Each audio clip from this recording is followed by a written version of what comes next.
If you ask an innocent person whether they committed a crime, they answer the question. They might be angry, they might be confused, they might demand to know who is asking and why, but they answer it.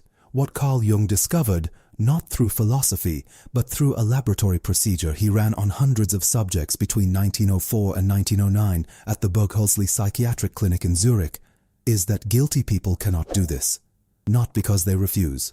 Because something in the psyche intervenes before the answer reaches the mouth. Jung called that something a complex, and the experiment that revealed it became one of the most quietly devastating findings in the early history of psychological science. The method was the word association test, and it was disarmingly simple. Jung would read a subject a list of 100 words, one at a time, and ask them to respond with the first word that came to mind. He measured two things with a stopwatch and a galvanometer, a device that tracks changes in skin conductivity from sweat, the same physiological signal used in modern polygraphs. He measured how long the response took in fractions of a second and how much the body reacted. Most words produced fast, clean responses. A neutral word like table got chair in under a second with minimal physiological disturbance. But certain words, specific, emotionally loaded words, produced something entirely different. The response time spiked. The body's electrical conductance shifted. Sometimes the subject gave an unusual answer, or repeated the stimulus word back, or simply went silent. Jung documented this across hundreds of trials, published in his collected works in studies he called the Experimental Researches, CW Vol. 2, 1906-1909, and concluded that the delays and disturbances were not random. They clustered around specific emotional territories. And those territories, he argued, revealed what the conscious mind was actively working to conceal. The scale of the effect was striking enough to make it clinically useful. In Jung's published accounts of applied word association in forensic contexts, a single emotionally activated word could produce response delays of 3 to 4 seconds, compared to baseline averages of under 1 second for neutral material. That gap, 2 to 3 full seconds of hesitation, is not a pause for thought. It is the psyche doing something else entirely.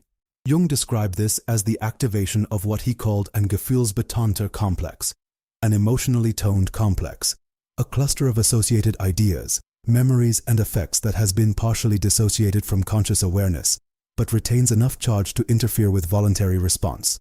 CW2, paragraph 1 to 20. The body registers it before the conscious mind has decided anything. That is the specific mechanism. That is what makes it strange.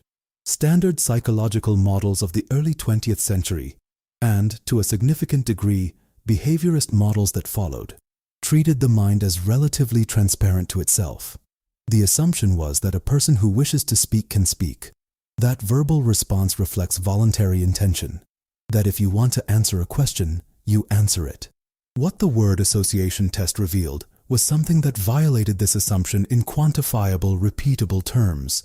A subject who had stolen something, or witnessed something, or done something they carried shame about, that subject would consistently hesitate, physiologically react, and produce anomalous responses precisely when the stimulus words intersected with the charged territory.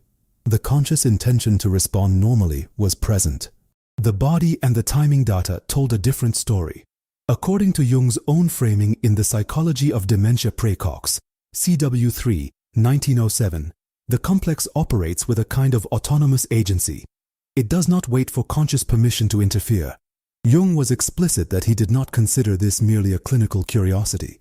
He believed, and documented through case reports, that the word association method could be used to map the structure of a person's psychological interior without their cooperation and sometimes without their awareness.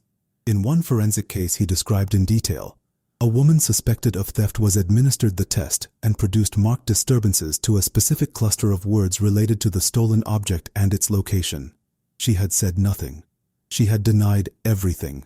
But the reaction time data, Jung wrote, pointed unerringly to the complex, CW2, paragraph 908.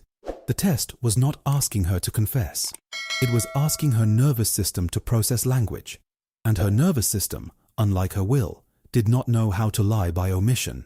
What makes this anomaly genuinely unresolved is not whether the test works. It demonstrably does. and modern affective priming research has repeatedly confirmed that emotionally loaded stimuli produce measurable delays in lexical processing, a finding robust across laboratories using reaction time paradigms far more sophisticated than Jung's stopwatch. What remains contested is the explanatory model.